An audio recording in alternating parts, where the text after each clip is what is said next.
With the general election coming to a climax, the issue of crime has been pivotal to each party's campaign. Recent figures have suggested that the UK has the highest rate of violent crimes out of all the countries in the European Union. But here in the idyllic historic city of Winchester, is crime really an issue? Hampshire police have recently released figures which suggest crime has dropped 5% in the last year throughout Hampshire. We took to the streets to see the police in action. Could you explain what this scheme is that you're doing today? Yeah, it's a mobile police surgery. Basically, a lot of the people in the town centre might not necessarily get to see a policeman. We're going to be doing it once a month. It's pitch up in the high street and give people the opportunity to have a talk, have a chat, tell us their problems. I don't think we're doing a bad job. We're doing the best we can with the sort of resources, available. And violent crime is a serious issue that we deal with seriously, and the offenders get dealt with robustly as far as I'm concerned.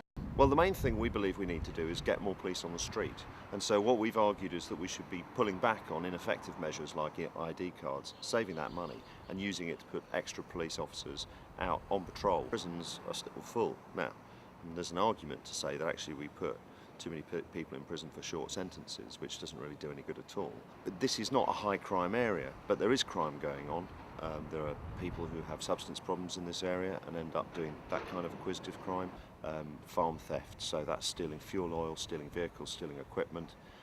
It's something that can be a real problem, and it's something where the Lib Dem Council team have been working with the police and with local people to try and ensure that we get a better response to that. The other two major parties also stand firm on their policies towards crime. Among other things, Labour have promised to take action towards police forces which fail considerably, to carry out mandatory assessments of parents of children with ASBOs, tougher sentences on knife crime, and frontline police protection from any future budget cuts, whilst the Conservative policies include allowing the police to publicly identify offenders, to increase the capacity of our prisons to stop the early release scheme, better protection for witnesses, and to allow the police to use instant sanctions on antisocial behaviour. This is Thomas Hobbs, Winchester News Online.